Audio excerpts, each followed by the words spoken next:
Halo, Assalamualaikum warahmatullahi wabarakatuh. Perkenalkan, kami dari tim Marisa Anita, kelompok 1 di PJTD 2022. Sebelum kita bahas lebih lanjut, yuk kita kenalan. Di kelompok 1 Marisa Anita, ada Kak Raffi, ada Kak Rizal, ada Kak Agi, Kak Rizka, Kak Yola, Kak Nadia, Kak Nurul, dan saya sendiri, Kak Dela. Yuk langsung aja, kita bahas tentang dasar pers dan menulis berita. Yang pertama nih, apa sih pers itu? Jurnalis itu apa ya? Kalian pada tahu nggak? Kalau nggak, sini-sini, aku kasih tahu ya. Nah, bisa kita lihat bahwa pers dan jurnalistik merupakan sesuatu yang berbeda nih teman-teman. Pers yaitu merupakan lembaga sosial dan wahana komunikasi massa yang melaksanakan kegiatan jurnalistik. Jadi bisa disimpulkan bahwa pers adalah suatu lembaga sosial. Sedangkan jurnalistik sendiri nih merupakan kegiatan membuat berita yang meliputi beberapa proses. Dari yang awal banget yaitu penggalian data hingga sampai di tangan pembaca. Yuk kita bahas yang lainnya. Selanjutnya yaitu fungsi pers. Yang pertama, interpretasi. Informasi tidak banyak berguna hingga proses, dimaknai, dan dikorelasi dengan apa yang kita sudah tahu. Yang kedua, transmisi nilai atau sosialisasi. Hari ini media telah mengambil peran sebagai pendongeng guru, bahkan orang tua. Yang ketiga, pengawasan. Media tentu mengkhususkan diri untuk membantu orang dengan mengawasi lingkungan serta meningkatkan mereka terhadap suatu peristiwa penting. Yang keempat, hiburan.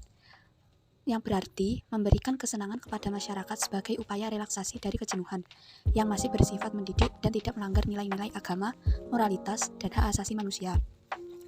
Untuk selanjutnya, peranan pers. Pers nasional sesuai dengan pasal 6 Undang-Undang Nomor 40 1999 menegaskan bahwa yang satu, memenuhi hak masyarakat untuk mengetahui. Yang kedua, menegakkan nilai-nilai dasar demokrasi, mendorong terwujudnya supremasi hukum dan hak asasi manusia, serta menghormati kebinekaan. Yang ketiga, mengembangkan pendapat umum berdasarkan informasi yang tepat, akurat, dan benar. Yang keempat, melakukan pengawasan, kritik, korelasi, dan saran terhadap hal-hal yang berkaitan dengan kepentingan umum. Yang kelima, memperjuangkan keadilan dan kebenaran. Nah, setelah membahas seputar pers dan jurnalistik, kita beralih yuk bahas lebih dalam apa sih berita itu? Berita atau news yang memiliki singkatan dari North, East, West, and South merupakan laporan seorang wartawan atau jurnalis mengenai fakta.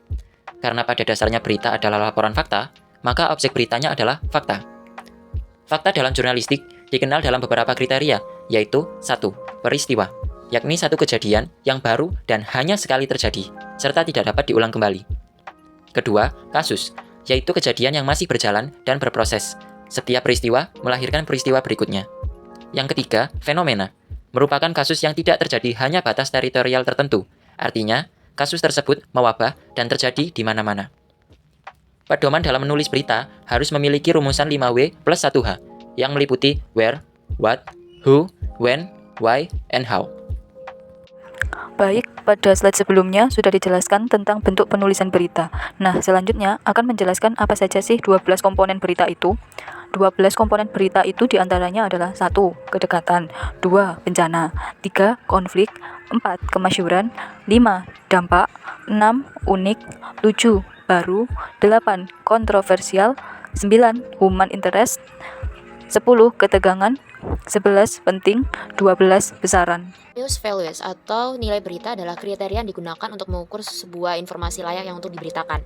Biasanya para wartawan atau jurnalis menggunakan ini sebelum mereka mempublikasi karyanya ke media. Nah, yang pertama ada magnitude atau pengaruh. Itu luasnya pengaruh dari sebuah informasi juga dapat menentukan berita tersebut bernilai atau tidak. Yang kedua, signifikan atau penting. Kepentingan itu tidak didasarkan pada satu orang atau kelompok, tapi harus berdasarkan kepentingan orang banyak. Yang ketiga, timeliness atau aktualitas. Informasi yang diberikan adalah kejadian atau peristiwa yang baru saja terjadi dan sedang terjadi. Semakin baru sebuah informasi akan semakin menarik orang untuk mengetahuinya. Yang keempat, proximity atau kedekatan. Ini meliputi 3 hal, geografis, psikologis, dan ideologis. Yang kelima ada prominent, ketokohan. Yang keenam, impact atau dampak. Yang ketujuh, konflik. Yang kedelapan, seks. Yang kesembilan, unusualness atau keanehan. Dan yang ke-10, human interest. Selanjutnya, bentuk penulisan berita. Berita dapat dibagi dalam 2 jenis, yakni hard news dan soft news. Hard news ialah berita mengenai peristiwa khusus yang terjadi secara tiba-tiba.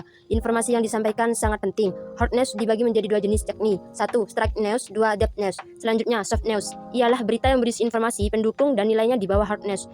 Jenis soft news yakni feature dan narasi.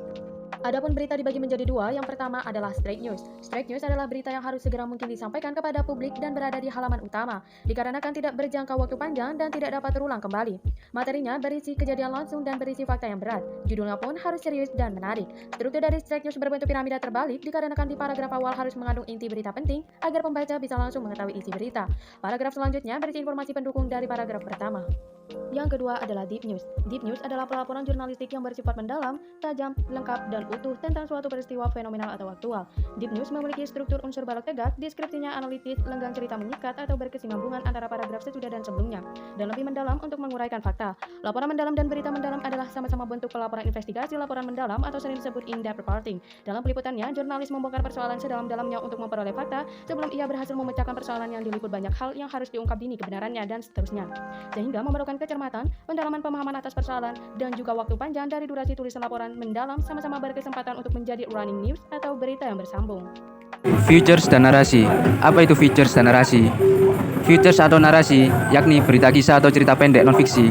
Dikatakan non-fiksi karena tetap berdasarkan fakta, bisa mengenai berita apa saja, yang penting memiliki daya tarik. Oleh karena itu, features diberi penekanan pada elemen human interest. Ragam features, historical features, profile features, adventure features, trend features, seasonal features, how to do it features, background features, human interest features.